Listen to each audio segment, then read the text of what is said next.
May is Water Safety Month, and whether you already have a pool or thinking about building one, it's a perfect time to talk about how to make backyard swimming pools as safe as possible. Our guest today is Olympic and World Championship gold medalist and two-time World Cup champion Bode Miller.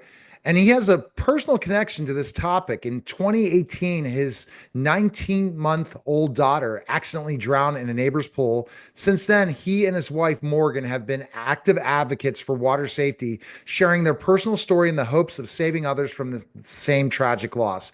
Bode joins us today. Bode, thanks for stopping by, man. And I have six kids of my own. I couldn't imagine it happening to you. How did that? It's great you're out here talking about this, but it must be so real every time having to tell the story. Yeah, it is. I mean, obviously, hard no matter how far away from it you get, it was, um, but at the same time, so much information that I wish I'd known that makes me feel compelled to bring that up for other parents just because we were aware. We had a pool, we had a pool fence. It just there was things that slipped through the cracks that we felt like should have been discussed. They should be a topic that parents share with each other, that communities share, that pediatricians share. And water safety is just not one of those. And considering that it's the number one cause of accidental death for kids under 4, and I think 2 or 3 for kids under 18.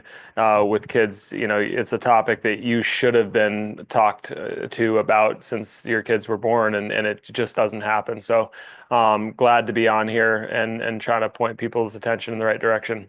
All right. So, for those looking to put a pool in their yard, what's the best way to keep that pool safe?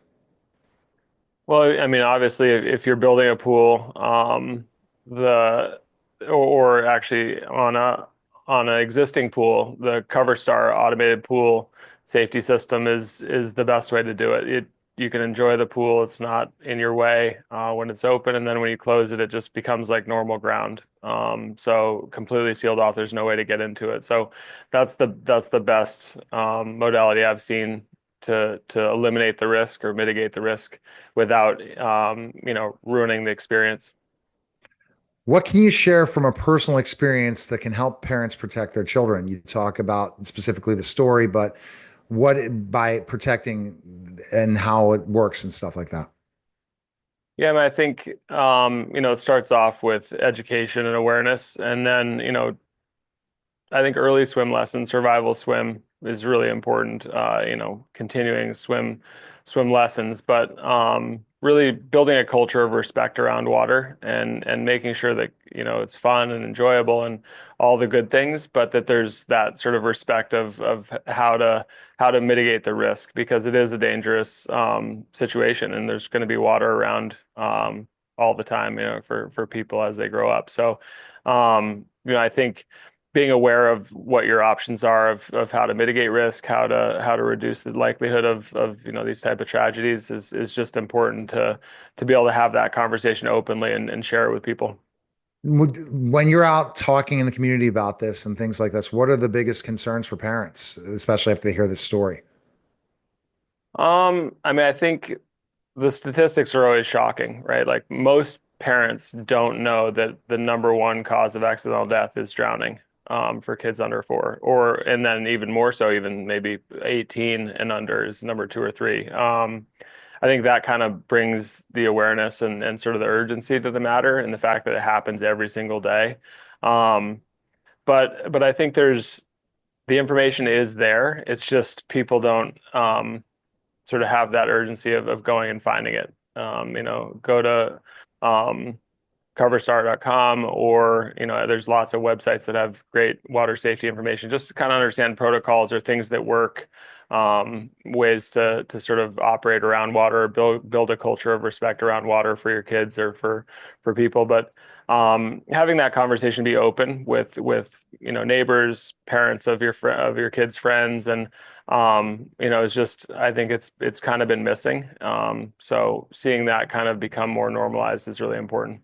And those accidents happen at older ages too, and where kids are just left to their own devices at a pool, right? And you can't always trust the lifeguard, or if they're at a pool that doesn't have anyone doing that. So that those conversations are important. But I think that what happens if a kid feels like, especially if they're like 11, 12 or a certain age, that they're drowning? What should they do? How can they keep themselves to make sure that they are a proper swimmer?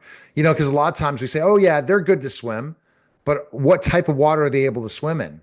All these conversations need to happen.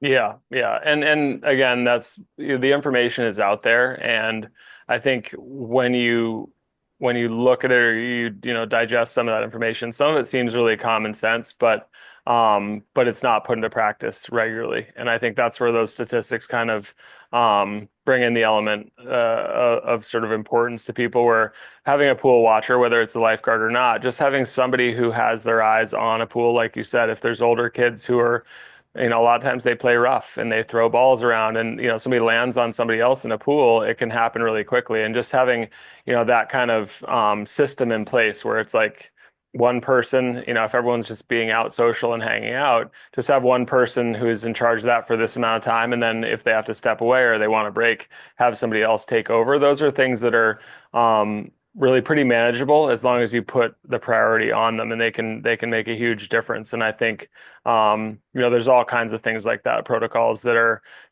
have been developed that people just maybe aren't aware of or don't implement when it matters.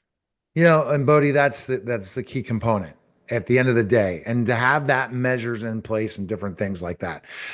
Bodie, this is a question more of your athletic prowess and what you've learned in your life. This last question, and this is one that my co-host that sometimes comes with me, Greg Hanna from Toss C3, asks. So, Bodie, this is a really important question. What is the most important thing in life you've ever learned? What would you say, Bodie? To enjoy it. The enjoyment of whatever you're doing, however you can find that, gives you the motivation, inspiration, stamina to sort of get through stuff. That's been my secret anyway. And that's your secret when you were an Olympian, and that's your secret in life now, to continue to love life and live life the best you can. What's the latest with you, Bodie? What are you doing right now? What are some of the projects you have? It's mostly family right now. Obviously, a whole bunch of kids, so it seems like not a lot of leisure time. It's kind of being able to put my priorities a little bit to the side, which I had a good run where I could do what I wanted and was out exploring the world and pursuing my own stuff. So I feel pretty good about putting that aside now and sort of focusing on them. That's the main priority. I have a bunch of business stuff, and yeah, just trying to figure it out. It's a giant mystery for the most part, but like I said, really enjoying it, having a great time. That's what athletes, basically the big thing is, athletes, the life after sports. What do you do? How do you keep that life going for a long, long life and enjoy it? And I think that was a great point you made about loving life wherever your path takes you. Best picks people can connect to learn more about the safety measures we talked about and things like that. Where can we go? Go to coverstar.com, or there's a lot of, just search water safety, and actually, the Water Safety Awareness Month has a whole host of sites that can give information, and just take that little bit of time to just look through it, digest the information. All right. Thanks again, Bodie. Appreciate it, sir.